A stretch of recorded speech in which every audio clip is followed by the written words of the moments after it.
মানে আমাদের নিয়ে যে হেলাফেলাটা করছে, সরকারকে জাস্ট সরকার আসার পর একটা পারমিশন দিয়েছে চিকিৎসা ফ্রি চলবে। আরে ভাই, চিকিৎসা তো ফ্রি সব আমল থেকে ছিল, জাস্ট টেস্ট গুলো কিছু ফ্রি করছে আর আমাদের একটু এক্সট্রা টেক কেয়ারটা করছে। ওকে, দ্যাটস ওকে, আমাদের চিকিৎসাটা ওকে করতেছে, বাট চিকিৎসার বাইরে যে আনুষঙ্গিক খরচ সেগুলো কি সরকার কোনোভাবে ব্যারি করছে আমাদের জন্য? আসসালামু আলাইকুম, ধন্যবাদ আমাকে সুযোগ দেওয়ার জন্য। আসলে বৃষ্টির জন্য আমাদের এখানে কারেন্ট চলে গেছে, এজন্য অন্ধকার দেখাচ্ছে। হুম তো আমি মূলত আহত হয়েছি 4 আগস্ট দুপুর 2টা 2:30 থেকে 2:40-এর মধ্যে। তো ওই দিন আর কি মূলত আমি মানে এম্বাসি থেকে ফিরে যাচ্ছিলাম বাসার দিকে। তো বাসায় যাওয়ার সময় আমার 10 নাম্বার পড়ে। তো 18 জুলাই হতে রেগুলারই আমি আন্দোলনের সাথে ছিলাম, যেহেতু একজন হুম স্টুডেন্ট আমি। তো 4 আগস্ট মূলত আমি যাওয়ার সময় আমাকে কিছু ছেলেরা বলতেছিল, যারা চিনে আমাকে, কারণ প্রতিনিয়ত যেহেতু একই জায়গায় আন্দোলন করতে দেখছে, তো বলতেছে ভাই যদি একটু পানির ব্যবস্থা করতেন আমাদের জন্য খুব ভালো হতো। তো আমি হুম বাসায় যে আমার এলাকার একটা দোকান থেকে 3 কেস পানি, মানে যতটুকু পকেটে টাকা ছিল ইনস্ট্যান্ট মোমেন্টে, তিন হুম কেস পানি, বিস্কিট, সামথিং এগুলো নিয়ে আমি 10 নাম্বার উদ্দেশ্যে রওনা হই। তো 10 নাম্বার যে এগুলো সবগুলো সবাইকে দেওয়া শুরু করে দিতে দিতে আমি সামনের দিকে চলে যাই, যেখানে মানে পুলিশ, আওয়ামী লীগ, ছাত্রলীগ ওরা প্রচুর পরিমাণে ফায়ারিং করতেছিল, ইটা মারতেছিল। হুম তো এই সময়টা হয় কি, ধাওয়া পাল্টা ধাওয়া চলতেই থাকে। আমরা স্টুডেন্টরা একদিক থেকে ধাওয়া করি, আমাদের কাছে তো অবশ্য কোনো অস্ত্র শস্ত্র কিছুই নেই, বলতে হুম গেলে পুরা খালি হাত। তো আমরা ধাওয়া পাল্টা ধাওয়া চলতেই থাকে। তো এই একটা পর্যায়ে হয় কি, আমরা 10 নাম্বারের গোল চত্বরটা দখল করতে সক্ষম হই, মানে ওরা সবাই 10 নাম্বার গোল চত্বর যে মেন মিরপুর 10 নাম্বার ওইখানে থাকে। হুম তো ওইখান থেকে এটা আমরা দখল করতে সক্ষম হই। তা সক্ষম হওয়ার পর ওই 2 নাম্বারের সাইড থেকে সাদা ভ্যানে করে, মানে সাদা বলতে কাভার ভ্যান যেগুলোকে বলে, পুলিশের সাদা গাড়িগুলো, হুম ওইগুলো নিয়ে ওরা আসতে থাকে সামনের দিকে আর প্রচুর পরিমাণে ফায়ারিং করতে থাকে, মানে নন স্টপ একেবারে হুম ফায়ারিং টানা চালাইতেই থাকে। তো আমরা মানে ভয়ে পিছু হটতে বাধ্য হই, কারণ আমার সামনে দুইজন মানে সাথে সাথে গুলি লাগার সাথে সাথে পড়ে যায় এখানে। তো হুম ওদেরকে আরো 2টা ভাই করে কি, কলারটা ধরে, শার্টের কলারটা ধরে মানে টানতে টানতে এই পাশে নিয়ে এসে পড়ে, কারণ ওদেরকে পাইলে মাইরা ফেলাইতো। তো এই হুম মোমেন্টে হয় কি, 10 নাম্বার গোল চত্বরে যে পুলিশ বক্সটা আছে, সেই হুম পুলিশ বক্সের মধ্যে 3টা স্টুডেন্ট রয়ে যায়। স্টুডেন্ট গুলো ছোট ছোট, মানে ওদের বয়স খুবই অল্প, সর্বোচ্চ 16 হবে। তো ওরা হুম আটকা পড়ে যায়। তো হুম আটকা পড়ার সাথে সাথে যখন আওয়ামী লীগের ছেলেরা দেখে, ছাত্রলীগের ছেলেরা দেখে, ওদের ধরে ওইখানে ফালায় বেধড়ক মারতে থাকে, যেটা হুম আসলে দেখে সহ্য করার মতো কোনোভাবেই না। যার হুম জন্য আমি দেখে সামনের দিকে আগানোর চেষ্টা করি ওদের বাঁচানোর জন্য। আমি শুধু একা না, আমার সাথে আরো অনেকগুলো স্টুডেন্ট ছিল। তো ওরাও হুম সামনে আগানোর চেষ্টা করে, বাট ওদের ফায়ারিং এর মুখে সামনে যাওয়া কোনোভাবে পসিবলই হচ্ছিল না। কজ হুম ওপেন রোড, কোনো ধরনের শিল্ড বা ব্যাকআপ বা মানে নেই আমাদের কাছে। তো আমরা মূলত ওই যে রাস্তার পাশে যে ফুটে কিছু ওই হকাররা সব কাপড় চাপড় যে বিক্রি করে, ওনারা কিন্তু একটা চৌকি রাখে, চৌকির ওপর এগুলো রেখে তারপর এগুলো সেল করে। তো ওই হুম চৌকিগুলোই ছিল আমাদের জাস্ট প্রোটেক্ট। ওইগুলো দিয়ে আমরা প্রোটেক্ট করে সামনে আগাতে থাকি। তো আমাদের লক্ষ্য করে একদম ফায়ারিং করতে থাকে, ওদের বাঁচানোর জন্য আমরা আগাতে থাকি। এর এক পর্যায়ে হয় কি, আমি একদম পুরো রোডের খালি মোমেন্টে অনফিল্ডে পড়ে যাই। একটা চৌকির মধ্যেই আমরা 3 জনে মানে শিল্ড হিসাবে নেই। তো আরো হুম 2টা ছোট ছোট বাচ্চা ছিল, তো ওদের আমি মানে জায়গা হচ্ছিল না, একটা চৌকি আর কতটুকু বড় শিলটা এরকম পর্যায়ে নিতে হয়েছে যে আমি অনেকটুকু বাইরের দিকে ছিলাম। তো এই মোমেন্টে আমার দিকে তাক করে যেভাবে ফায়ারিং করে, 3-4 বার ফায়ারিং করে। তো একবার ফায়ারিং করার পর লাস্ট বার মানে ফায়ারিং পুলিশ করলেই পুলিশে করেছে এটা না পুলিশ ছাত্রলীগ? সাথে ছিল, ওই এলাকার এনপি নিখিল মিয়া, ছাত্রলীগের কিছু ছেলেরা, যাদের নাম আমি সঠিক জানি না, হুম আমি শুধু দেখতেছি, বাট যাদের মানে চিনি এমপি যেমন ছিল এটা আপনি ব্যানার পোস্টার দেখেছেন? নিয়ে। জি জি, এমপি যে ছিল সেটা আপনি দেখেছেন? নিজ চোখে দেখেছি। হুম তখনই ফায়ারিংটা করার সাথে সাথে 2টা বুলেট এসে আমার চোখের মধ্যে ঢুকে মনির কালো অংশের মধ্যে দিয়ে, আর 9টা বুলেট আমার পায়ে লাগে। তো ইনস্ট্যান্ট মোমেন্টে আমি ওইখানে মানে খুবই হতভম্ব হয়ে ভীত হয়ে যাই। তো আমি আর সামনে আগাতে পারি না। তো আমার একটা ফ্রেন্ড আমাকে পিছনে ডাক দেওয়ার পর আমি পিছনে চলে আসি। দেন ওইখান থেকে আমি ফার্স্ট যাই ইসলামী হসপিটাল। সেখানে আমার পায়ের বুলেট গুলো বের করতে সক্ষম হয়, বেশি ভিতর পর্যন্ত যায় না। তো ওইখান থেকে ব্যান্ডেজ করে দেওয়ার পর সাথে সাথে আমাকে চক্ষু বিজ্ঞানে বলে যে আপনি তাড়াতাড়ি, চোখের অবস্থা খারাপ, চক্ষু বিজ্ঞানে চলে যান।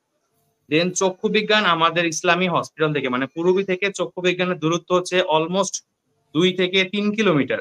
বাট এই হুম, 2 থেকে 3 কিলোমিটার আমার যাওয়া লাগছে আরো এক্সট্রা 6 কিলোমিটার 7 কিলোমিটার ঘুরে। কারণ হুম, প্রতিটা মোড়ে মোড়ে সবার সাথে সবার গ্যাঞ্জাম চলতিছে। আমার চোখে ব্যান্ডেজ করা। দেখলেই বোঝা যাচ্ছে যে আমি একজন স্টুডেন্ট। তো আমাকে যদি দেখে কোনোভাবে অবশ্যই তারা ধরবে, মারবে। হুম, যার জন্য আমার এই 6 কিলোমিটার এক্সট্রা ঘুরে মানে চক্ষু বিজ্ঞানে আমার যাওয়া লাগে। দেন চক্ষু বিজ্ঞানে ৪ তারিখে আমার একটা ফার্স্ট অপারেশন হয়। ফার্স্ট অপারেশন হওয়ার পর একটা বুলেট বের করা সম্ভব হয়, কিন্তু আরেকটা বুলেট কোনোভাবেই বের করা সম্ভব হয় না।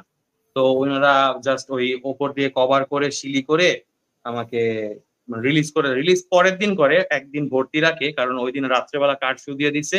সো হসপিটাল কর্তৃপক্ষরা বলছে যে, "এখন আপনাদের কোনোভাবে আমরা রিলিজ করতে পারব না। বাহিরের অবস্থা খুবই খারাপ। সো প্লিজ" মানে উনারা রিকোয়েস্ট করে আরকি এক পর্যায়ে রাখছে যে, আমরা আপনাদের ভালোর জন্য বলতেছি। আপনারা যে কয়জন আছেন আপনারা কাইন্ডলি এখানে আজকের জন্য থাকেন। আপনাদের খাবারের ব্যবস্থা, থাকার ব্যবস্থা আমরা করতেছি। দেন তারা এই ব্যবস্থাটা করে। পরের দিন আমি বাসায় চলে আসা পড়ি, রিলিজ হয়। তো বাসায় আসার পর শুনতে পারি যে স্বৈরাচার সরকারের পতন ঘটছে, শেখ হাসিনা পদত্যাগ করছে। তো ওই মোমেন্টটা একটু খুশি হই। কিন্তু তারপরও কষ্টটা ছিল যে আমি মানে আমার এই মাসের ১২ তারিখে আমার ভিসার লাস্ট ডেট। আমি বিদেশ আর যেতে পারব না। যার জন্য অনেক কষ্ট লাগতেছিল। কারণ আমি খুব কষ্টে এই টাকাগুলো ম্যানেজ করে আমার ভিসাটা ওকে করাইছি। আমার সবকিছু ওকে। জাস্ট টিকেটটা কাটলে আমার ফ্লাইট হইতো। তো এই কোন মোমেন্টে এই দেশে কষ্টটা তো ভুলার মতোই না। কোন দেশের ভিসা করিয়েছিলেন? সৌদি আরবের KSA। হুম। তো ওখানে ভিসা আপনার করানোর পর জি বলেন। আপনি পরে যোগাযোগ করেননি কারো সাথে যে আপনার এভাবে এই সমস্যার কারণে আপনার ভিসা এক্সপায়ার হয়ে গেছে মানে এখন যাদেরকে সরকার দায়িত্ব দিছে তাদের সাথে যে যোগাযোগ করব তারা তো সবাই রিচ আউট। তারা এখন গড লেভেল প্লে করতেছে। সমন্বয়করা তো আপনাদের মানে সমন্বয়করা তাদের ডাকেই তো আপনারা গিয়েছেন। তো হ্যাঁ, তাদের ডাকে গিয়েছি মানে এখন তাদের তারা ২ জন তো ফিল আছে। করাচ্ছে আমাদের যে আমরা ভুল করছি। তারা এই ফিলটা আমাদের করাচ্ছে। তাদের ২ জন তো ক্ষমতায় আছে। আপনাদের সেটা এই তাদের বিষয়ে ২ জন না, তাদের সবাই ক্ষমতায় থাক সেটা সমস্যা না। কথা হচ্ছে আমাদের নিয়ে যে হেলাফেলাটা করতেছে উনারা, মানে কোন টেক কেয়ারই করতেছে না। তারা তো রিচ আউট আমাদের করতেছে না। আমরা যারা ট্রাই করতেছি, যেমন এই শরীফ ভাইয়ের কথাই বলি, উনি অনেকবার ট্রাই করছে। উনার সাথে মেবি সার্জিস আলমের দেখা হইছে, বাট উনাকে নাকি প্রতিশ্রুতিও দিছে যে তার সাথে পরবর্তীতে দেখা করবে। কিন্তু এখন পর্যন্ত করছে বলে আমারও মনে হয় না। শরীফ ভাইয়ের সাথে কি দেখা করছিল আর সার্জিস আলম? তাহলে বুঝেন সে রিচ আউট করতে পারছে, তার সাথে কথা হয়েছে। সেই যদি দেখা না করতে পারে আমরা তখন অনেক দূরে। মানে আমাদের নিয়ে যে হেলাফেলাটা করছে, সরকারকে জাস্ট সরকার আসার পর একটা পারমিশন দিয়েছে চিকিৎসা ফ্রি চলবে। আরে ভাই, চিকিৎসা তো ফ্রি সব আমল থেকে ছিল। জাস্ট টেস্ট গুলো কিছু ফ্রি করছে আর আমাদের একটু এক্সট্রা টেক কেয়ারটা করছে। ওকে, দ্যাটস ওকে, আমাদের চিকিৎসাটা ওকে করতেছে। বাট চিকিৎসার বাইরে যে আনুষঙ্গিক খরচ সেগুলো কি সরকার কোনোভাবে ব্যয় করছে আমাদের জন্য? কোনোভাবে বহন করছে? এখন মানে পর্যন্ত সমন্বয়ক যা সরকার করছে সব সব আপনাদেরকে আউটসাইডের সংগঠনগুলো করছে। নিজের উদ্যোগে তাদের মায়া হইছে এনজিও গুলার, তারা করছে। তো যেখানে এরকম ছোট ছোট এনজিওরা এই জিনিসগুলো করতে পারে, সরকারের কাছে এত ক্ষমতা, এত সোর্স, এত বাহিনী থাকা সত্ত্বেও তারা এই জিনিসটা করতে পারলো না। ইভেন নিহতের কাউন্টটা এখনো চলতেছে। তো যদি ভালো প্রপার চিকিৎসায় চলতো বা বিদেশি পাঠানো হতো তাহলে নিহতের কাউন্টটা এখন কেন চলতেছে? যেমন একটু আগে আপনি বললেন যে কয়েকজনকে খুবই দরকার ছিল, ওনাদেরকে বিদেশ নিয়ে চিকিৎসা করতেছে।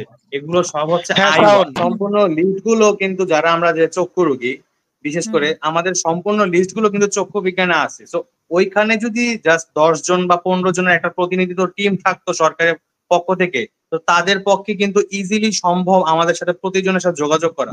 একদিনে তো হুম। সবার সাথে যোগাযোগ করতে কখনোই বলা হয়নি।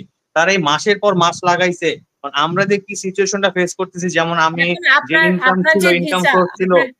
আপনি সেটা কোনোভাবে মানে কোথাও যোগাযোগ করে আপনাদের তো আ আসিফ নজরুল সাহেব তো অনেক কাজ করেছেন প্রবাসীদের জন্য বা ম্যাম, প্রবাসীদের কথা হচ্ছে হুম, কি যে আমাকে যে ভিসাটা এনে দিয়েছে তার তো কোনো দোষ নেই। সে তার হুম, কাজটা সম্পূর্ণ করেছে। এখন আমার শারীরিক অবস্থা আমাকে যাওয়ার পারমিশনটা দিচ্ছে না। আমার আরো ২ টা অপারেশন হওয়া বাকি। অলরেডি ২ টা হইছে, আরো ২ টা হুম। অপারেশন হওয়া বাকি। সো এই সিচুয়েশনে আমি কিভাবে ওইখানে যাই এরকম হার্ড ওয়ার্কিং কাজ করতে পারবো বলেন? না পারবেন না তো। হুম। সেটাই। আর যে আমাকে ভিসাটা এনে দিয়েছে তার তো কোনো দোষ নেই। সে তো তার কাজ করছেই। আমার এখন যে আপনি এখনো তো ১২ আপনার তারিখ পর্যন্ত টাকাটাও সময় হারালেন। আছে। মানে আপনি তো ভিসা বাবদ তো আপনার কিছু অনেক টাকা খরচ হয়েছে। মানে সেটাও গেল। হ্যাঁ, আমার আপনার ২,০০,০০০ টাকা অলমোস্ট দেওয়া আর বাকি কিছু টাকা দিলেই আমার ফ্লাইটের টিকেট হওয়ার কথা ছিল। এই সম্পূর্ণ টাকাটা আমি লোন নিছি। ইভেন আমি প্রবাসী কল্যাণ ব্যাংকেও বাকি টাকার জন্য লোনের জন্য আবেদন করছি। সেই ফর্মটা পর্যন্ত এখন আমার কাছে আছে। কিন্তু এর আগে এই মানে আমি 4 আগস্ট এই ইয়ার জন্যই ফার্স্টে গেছিলাম প্রবাসী কল্যাণ ব্যাংকে, আসার পরে আন্দোলনে আবার গেছি। তো ওই সময়টাই আমার সাথে এটা হয়েছে। তো এইটা চাইলে সরকার কিন্তু ইজিলি করতে পারতো, যারা নিটোরে আছে বা যারা মানে ঢাকা মেডিকেলে আছে, একটা প্রতিনিধিত্ব টিম বা সমন্বয়কদের একটা দায়িত্ব দিয়ে দিত কোনো একটা হসপিটালের, তারা ইজিলি আমাদের সম্পূর্ণ কন্ট্যাক্ট হসপিটালের মধ্যে আছে, আমাদের এনআইডি, বাসার ঠিকানা, মা বাবার নাম্বার। যাদের ক্রিটিক্যাল অবস্থা তাদেরকে কিন্তু বাইরে নিয়ে ট্রিটমেন্ট করানোর পরিস্থিতি তো সরকারের আছে আমাদের দেশে। না, যাদের ক্রিটিক্যাল অবস্থা, এখন ম্যাম শোনেন একটা কথা কি, এই হাতের পরিবর্তে কৃত্রিম হাত পাওয়া যায়, পায়ের পরিবর্তে কৃত্রিম পা পাওয়া যায়, যেটা দিয়ে তাদের কাজ চলে মোটামুটি। আমি তাদের তুচ্ছ করতেছি না, তারাও অনেক বড় স্যাক্রিফাইস করছে, বাট আমার চোখের অল্টারনেটিভ কিন্তু কিছু নাই। আমাকে কৃত্রিম চোখ দিলেও কিন্তু আমি সেই চোখটা দেখতে পারবো না। ইভেন আমার চোখে যে বুলেটটা আছে সেটার জন্য ইন ফিউচার আমার চোখ নাকি মানে ইনফেকশন যদি হয়, তাহলে তো চোখ এটা পুরাপুরি মানে যা আছে এখন সেটাও ফালা দিতে হবে। সেটার জন্য আমার পাশে যে চোখ ভালো সেটাতেও এফেক্ট করতে পারে, এটা সিএমএইচ এর একজন মেজর ফাহমিদা উনিও এই কথাটা বলছে। তো আমরা যে সিচুয়েশনটা ফেস করতেছি, যেমন মানে এই শারীরিক সিচুয়েশন তো হইতেছেই, আমার যে পারিবারিক যে অবস্থানটা এখন বর্তমানে আছে, এই সিচুয়েশনটা তো তারা দেখতেছে না, তারা বুঝতেছে না যে কি সিচুয়েশনের মধ্যে আমি আছি। আমার যেই ইনকাম সোর্স ছিল, আমি যেভাবে ইনকাম করতাম টিউশনি বা জব, যারাই যে কেউ কেউ জব করতো, কেউ কেউ টিউশনি, যেমন মূলত আমি টিউশনি করতাম, এখন 4 আগস্টের পর থেকে আমার টিউশনিটা পুরোপুরি অফ। তা আমি নিজের খরচটা তো চালাতে পারছি না, বাসা ভাড়া, ফ্যামিলি খরচ, নিজের খরচ, মেডিসিনস, এগুলো তো সরকার আর দেখতেছে না। তারা একটা জাস্ট ডায়লগ দিল, ট্রিটমেন্ট তো ফ্রি চলতেছে। আরে ভাই, ট্রিটমেন্ট ফ্রি চলতেছে, বাকি আনুষঙ্গিক আমরা কিভাবে কি চলতেছে এগুলা কি কোনো খোঁজ নেওয়ার দায়িত্ব না তাদের? বা আমি যে সিচুয়েশনটা এখন ফেস করতেছি, আমার ভিসাটা আর কয়েকদিনের মধ্যে, আর 10 দিন আছে, তারপরে ক্যান্সেল হয়ে যাবে, আমার এতগুলো টাকা লস যাবে, তারপরে তো এই টাকাগুলো আমার মানুষকে ফেরত দিতে হবে, সেই প্রসেসটা আমার কি? তারা বলছে পুনর্বাসন করবে, তো পুনর্বাসনের তো কোনো মানে হদিসই দেখতেছি না। এমন হয়তো যে না, আমাদের মধ্য থেকে শুরু করছে, অনেকজনের হয়েছে, বাকি জনদের হবে ইনশাল্লাহ, তাহলে একটা আশা ধরে মনে মানে ওয়েট করা যায় যে ঠিক আছে আমরা ওয়েট করি, হয়তোবা করবে। তাদের তো কোনো খোঁজই নাই। তারা এখন ওই যে বক্তব্য দিচ্ছে, এই কি ত্রাণের টাকা বাড়ছে, কিছু টাকা তারা ওই যে গয়না বিক্রি করে অ্যাড করছে, চেক তারপরে জমা দিয়ে অ্যাড করছে, এগুলার হিসাব দিতেছে। মানে এগুলার হিসাব দিতেছে তারা কিভাবে ভাগাভাগি করে, মূলত এরকম বিষয়গুলো নিয়ে, মানে হাস্যকর বিষয়গুলো আমাদের জন্য কি করতেছে সেটা তো কোনো ধরনের কোনো নিউজ তো দূরের কথা, মানে ওইটা নিয়ে তাদের কোনো অ্যাক্টিভিটিসই নাই। মানে আমরা কষ্ট করে যে মিষ্টিটা তৈরি করছি, সেটা তারা এখন গরম চেয়ারটায় বসে উপভোগ করতেছে, আর ভুগতেছি কারা? আমার শরীফের মতো লোকেরা এখানে। অনেক ধন্যবাদ। আমরা তো আর আন্দোলন দূর থেকে চিড়াখানা মতো দেখতে যাই আহত হই নাই, ইন ফ্রন্টে থেকে আন্দোলন করছি, তারপরেই আহত হয়েছি, তাই না? তো তাদের উচিত ছিল আমাদের নিয়ে আগে ভাবা। আমরা যারা হসপিটালে এই যে মাসের পর মাস ভর্তি ছিলাম, তাদের সাথে ইজিলি যোগাযোগ করা যাইতো, ইজিলি। হসপিটালে সম্পূর্ণ কিছু আছে আমাদের, হসপিটাল ওয়াইজ যদি একটা করে টিম থাকতো, ইজিলি সবার সাথে যোগাযোগ করতে পারতো, বাট তারা সেটা করে নাই। তারা নাকি সমস্ত কিছু একসাথে করে একটা নাম্বার দিছে যে 22,000-এর মতো আহত আর 1500 সামথিং এখনো নিহত। ইভেন নিহতর কাউন্ট এখনো চলতেছে। তো যদি ভালো প্রপার চিকিৎসায় চলতো বা বিদেশি পাঠানো হতো, তাহলে নিহতের কাউন্টটা এখন কেন চলতেছে? যেমন একটু আগে আপনি বললেন যে কয়েকজনকে খুবই দরকার ছিল, ওনাদেরকে বিদেশ নিয়ে চিকিৎসা করতেছে, এগুলো সব হচ্ছে আই ওয়াচ। নিয়ত যেহেতু খোঁজ করতেছে, তাহলে আমাদের বাইরে এখনো কেন মারা যাচ্ছে? ঢাকা মেডিকেলে সিএমএস কেন মারা যাচ্ছে? ট্রিটমেন্ট করার সময় মারা যেত, বিদেশে যে যদি ট্রিটমেন্ট করার সময় মারা যেত, যে না মানা যায় যে হ্যাঁ ক্রিটিক্যাল অবস্থা ছিল, বিদেশ পাঠাইছে ট্রিটমেন্টের জন্য, সেখানে হয় নাই, আমার ভাইটা শহীদ হয়েছে, এটা মানা যায়। কিন্তু দেশে থেকে যদি সে মারা যাচ্ছে, তার মানে তাহলে তার ট্রিটমেন্টটা কোথায় প্রপারলি হলো? অসংখ্য ধন্যবাদ আলামিন ভাই।